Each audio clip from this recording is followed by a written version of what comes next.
Thank you, Mr. President. And thank you, Undersecretary General O'Brien, WHO Country Director Hoff, for your comprehensive and deeply disturbing briefings. Thank you, as always, for presenting us with the unvarnished and unbiased facts. Your remarks show once again what happens when this conflict continues and when Russia and the Assad regime relentlessly pummel civilian areas from the air and regularly block deliveries of humanitarian aid on the ground. In opposition-held eastern Aleppo, at least 289 people have reportedly been killed since Tuesday. One Syrian volunteer reported 180 airstrikes on eastern Aleppo on Saturday alone. Think of what you were doing on Saturday and imagine being subjected to 180 airstrikes while you were doing it. Horrifying video from eastern Aleppo affirms a shocking, inhuman barrage on civilian neighborhoods.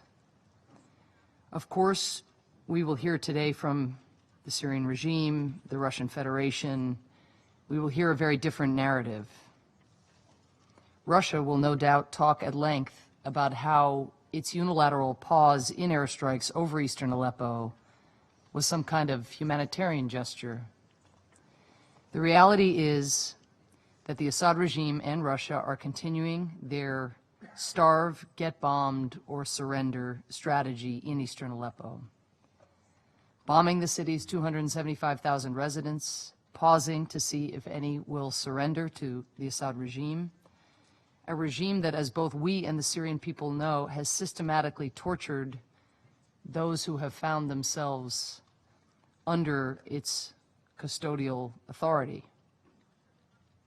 Would any of us trust that regime with the lives of our family members, with our kids, with our parents, with our siblings?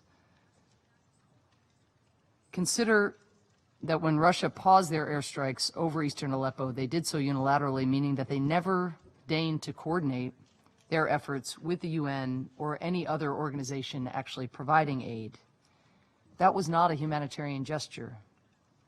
Consider that during this pause in strikes, Russia and the Assad regime never gave the UN permission to deliver a single parcel of food or medicine to eastern Aleppo. Not one. That was not a humanitarian gesture. Consider that Russian or regime planes dropped leaflets warning the people of eastern Aleppo to leave or be annihilated, as many of us discussed at our last briefing. And consider that residents of eastern Aleppo reportedly received text messages warning people to flee before a, quote, strategically planned assault, end quote, would happen.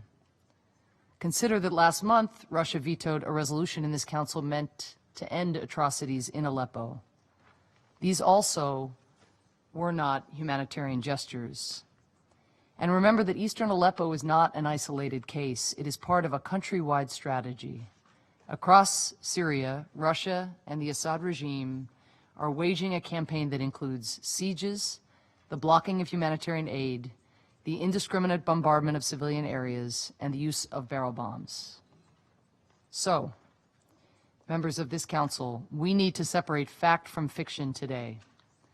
When we renewed the Joint Investigative Mechanism for Syria last week, I and many of you spoke about how we could not uphold the norm against chemical weapons use if we did not know what party was using chemical weapons. Here again, to uphold the humanitarian demands of this council, we need to speak frankly and very specifically about which parties are responsible for the suffering of the Syrian people.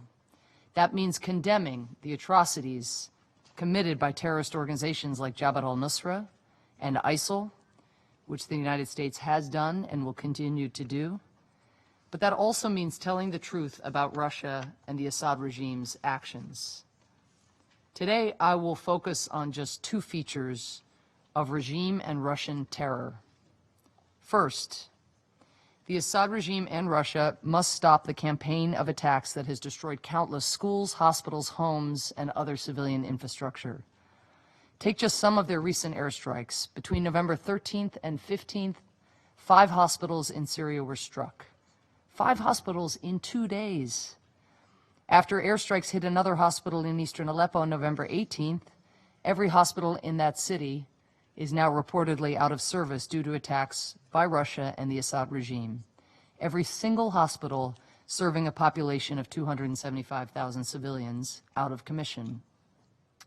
On November 6th, an attack by the Assad regime on a Damascus suburb reportedly killed at least 6 children in a kindergarten.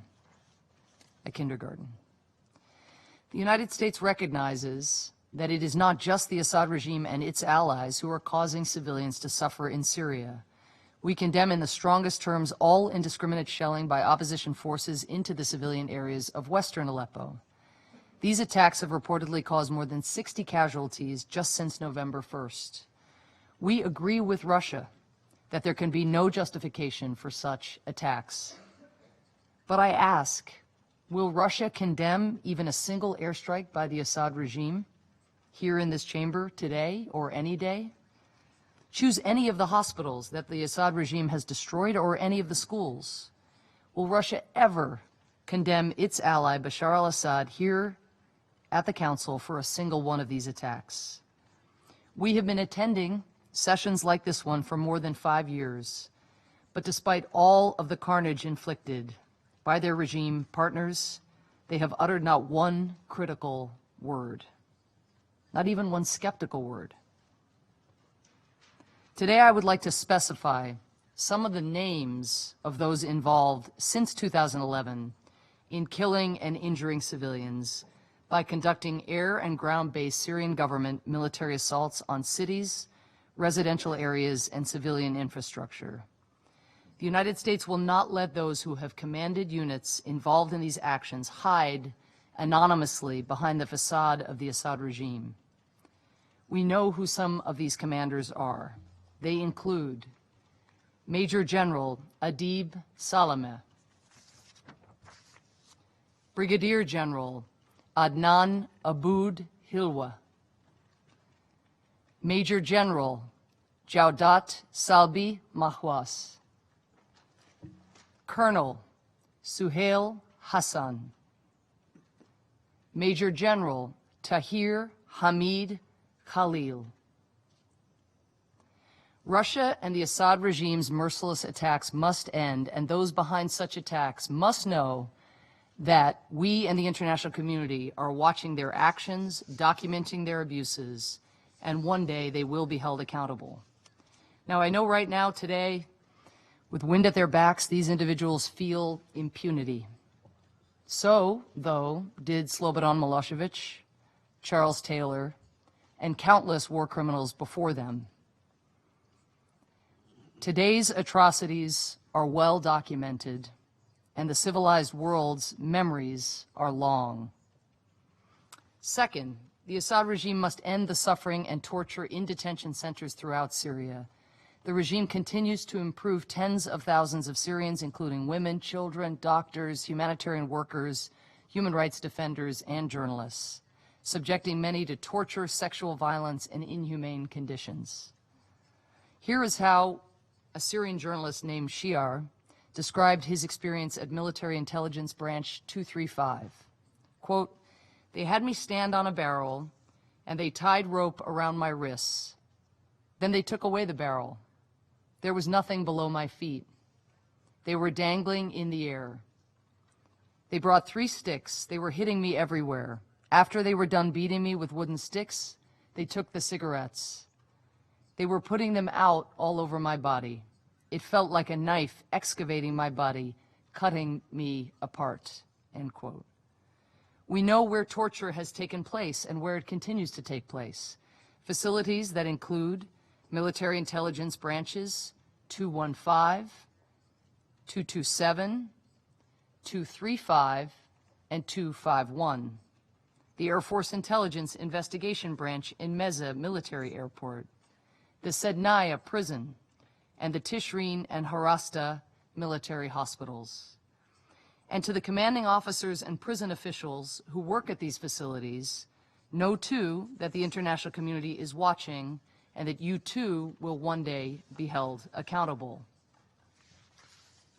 Major General Jamil Hassan, Brigadier General Abdul Salam Fajr Mahmoud, Brigadier General Ibrahim Mahala, Colonel Qusay Mihub, Brigadier General Salah Hamad, Brigadier General Shafiq Massa, Major General Rafiq Shihadeh, Hafiz Makhlouf. The United States will not forget the cases of the many Syrians who have suffered so much at the hands of individuals like these, and we will continue fighting to hold them accountable for their hateful crimes. The United States, I want to stress, recognizes that non-state groups have also committed many abuses against detainees, including torture. We condemn any group using such tactics in the strongest terms, and we demand that immediate access be granted to monitor all detention facilities, whether regime or terrorist or opposition. ISIL's atrocities are in a category unto themselves, which is why the United States leads a 67-member coalition to defeat this terrorist organization. Let me conclude. In January, the UN and the world raised alarm that the people in the community of Madaya, besieged by allies of the Assad regime, were starving. Today, we have reports of starvation again. Save the Children reported recently that Madaya is now also seeing an increase in child suicide attempts, something virtually unheard of in the town before. One of these kids is a 15-year-old named Omar. Omar told a reporter recently, "There's nothing left for me here, and I felt the easiest thing to do was to kill myself. I tried to throw myself from the balcony, but it wasn't high enough." Omar's dad is in jail. His mom had to leave Madaya, but she left Omar behind so he did not get recruited into the government's security forces. "There's nothing to eat," Omar says. "We are being strangled here. It's like I'm in prison." And Omar has one other thought, one that you might expect from any teenager. "I miss my mom waking me up in the morning," he says.